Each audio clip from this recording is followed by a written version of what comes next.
I used to tell my hairdresser, just trim it, for almost a decade, and I never once asked why my hair looked more tired every single year. Here's what nobody explains to you. Some haircuts are quietly working against your bone structure as it changes after 60, while others are doing the opposite, lifting your whole face without you spending a dime on anything else. Today I'm covering 3 cuts that read as youthful and alive on women over 60, and 3 that are doing the reverse, aging you in photos and in person even when your hair is healthy and well cared for. This isn't about chasing trends.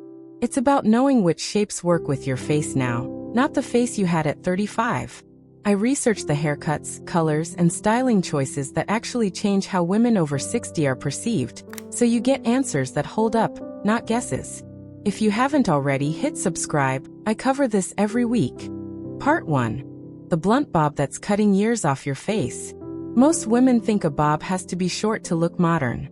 That's backwards. The length is rarely the problem. The line is. A blunt, one-length bob that sits stick straight at the jaw does something specific after 60. It draws a hard horizontal line exactly where your face has started to soften. And it makes that softening more visible instead of less. You've probably seen it happen to a friend, or maybe you felt it happen to you. The cut used to look sharp and polished. Now it looks heavy, almost like it's pulling your whole face down toward the floor. The fix is a soft, angled bob with graduated layers through the interior, cut slightly longer in the front than the back. Ask your stylist for internal layering, not just a shorter length. This keeps weight and movement near your jaw and cheekbones instead of one flat line sitting under your chin. It sounds like a small technical difference. It isn't. Here's why it works on a mechanical level. As we age, the jaw softens and the face narrows slightly at the temples. A single blunt line has nothing to interact with. It just sits there, static, drawing attention to exactly the area you'd rather soften. Graduated layers create movement around the jaw instead of a hard stop. Movement reads as youth. Stillness reads as heaviness, even on beautifully healthy hair.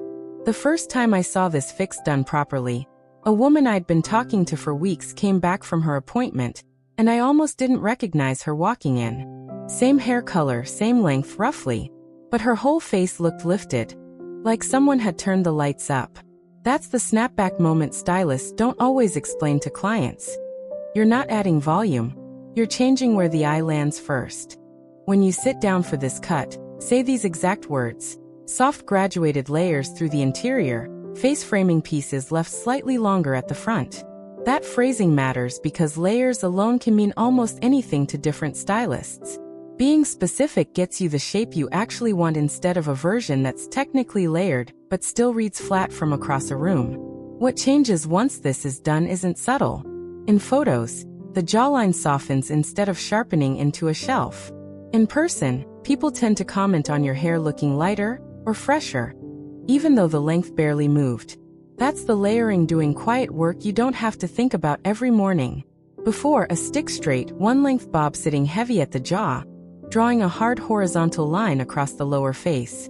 After, a softly angled, internally layered bob with face-framing pieces, movement replacing that flat line entirely.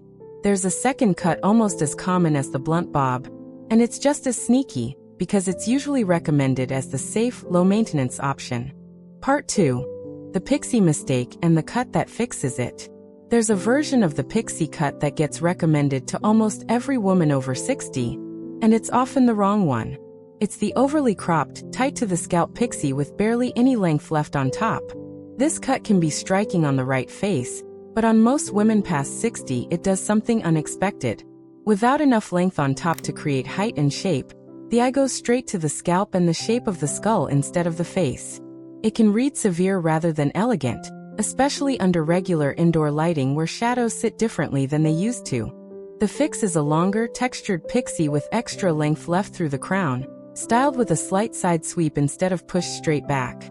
This single adjustment, height at the crown, changes the entire proportion of the face. It lifts everything upward and outward instead of flattening down toward the scalp. Ask specifically for a textured pixie with lift at the crown and a longer fringe you can sweep to the side. That fringe is doing more work than people realize. It softens the forehead line and gives you something to frame your eyes with, which a scalp close cut simply can't offer. I heard from a woman who'd worn the same cropped pixie for 6 years because a stylist told her once it suited her face. When she finally asked for length through the crown, she said the change wasn't dramatic in the mirror at first glance, but in her next set of photos, her whole expression looked more awake. That's the tell. This fix shows up in photographs before it shows up in the mirror, because photographs flatten shadow and reveal proportion in a way your own reflection doesn't. There's a second fix worth covering in this same part, because it solves a problem that shows up constantly in women with fine or thinning hair specifically. The overlayered shag that was cut with too many short, choppy layers stacked on top of each other. This one is popular because it promises volume, but on genuinely fine hair, too many short layers do the opposite of what's intended. Each layer is too thin to hold its own weight, so instead of looking full, the ends look wispy and separated, almost like the hair is thinning even when it isn't. The fix here is fewer, longer layers with more weight left in, sometimes called a modern shag with weight retention. Ask your stylist to leave more length in the underlayers and only add movement at the very ends. This gives the appearance of fullness because the hair has enough substance to actually move as one shape, rather than scattering into thin, disconnected pieces.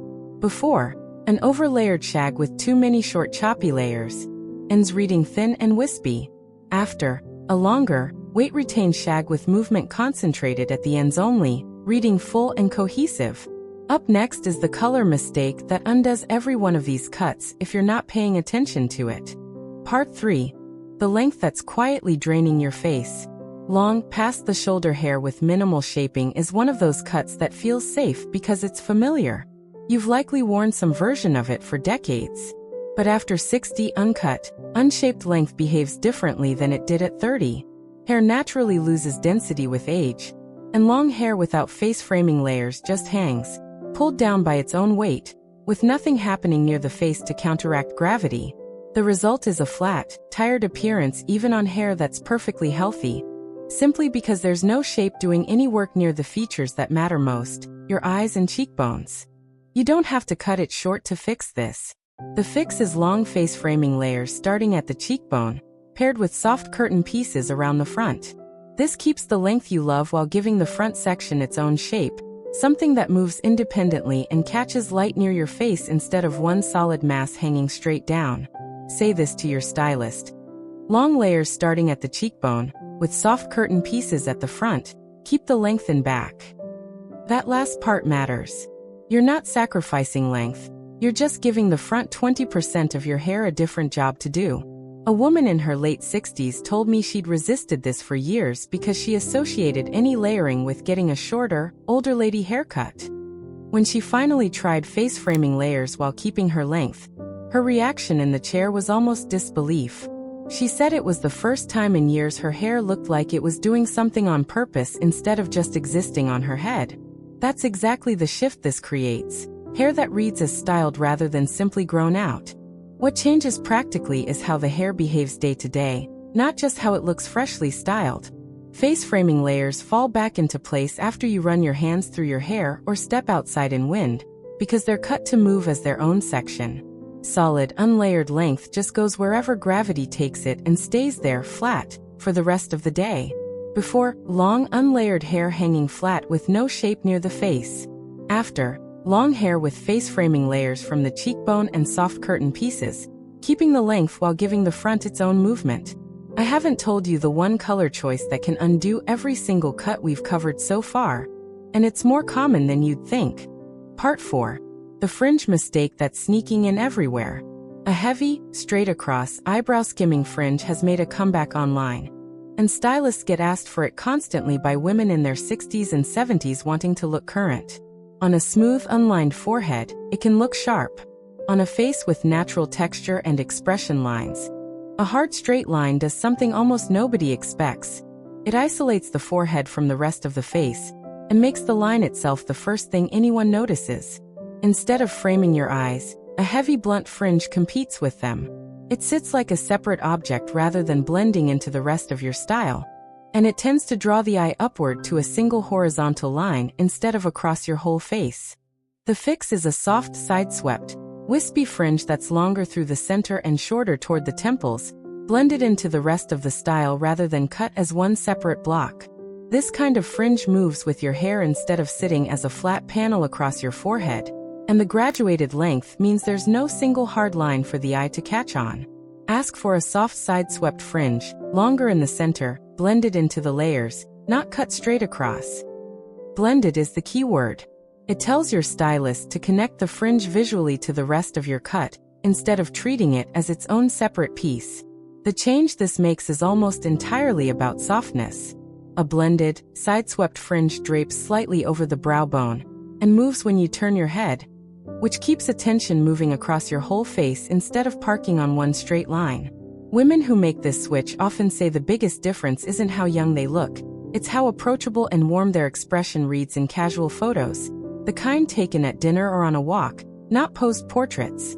Here's the part most people miss entirely. A blended fringe also gives you more styling flexibility day to day. You can sweep it fully to the side for a more polished look, or let it fall softly forward for something more relaxed. And both versions look intentional. A blunt, straight fringe only really has one look, and once it grows out even slightly, it starts hitting your eyes at an awkward angle that makes you reach for scissors between salon visits. Before, a heavy, blunt, eyebrow-skimming fringe cut straight across as one flat block. After, a soft, side-swept, wispy fringe blended into the surrounding layers, moving naturally with the rest of the style. 6 cuts, 3 that quietly age you and 3 that lift you right back up. And every single one comes down to where the line falls and how much the hair is allowed to move. Now you know exactly which 3 cuts are quietly working against you: the blunt bob, the scalp close pixie, and the flat unlayered length. And which 3 fixes bring life right back to your face without losing what you already love about your hair. None of this required starting over. It just required knowing where the line should actually fall. Which one of these 6 surprised you the most? The fringe fix or the shag fix? Tell me in the comments. I read every one. Next week I'm breaking down the 3 hair colors that are aging women over 60 without them realizing it. Like this video, subscribe to Timeless Wisdom Path, and I'll see you in the next one.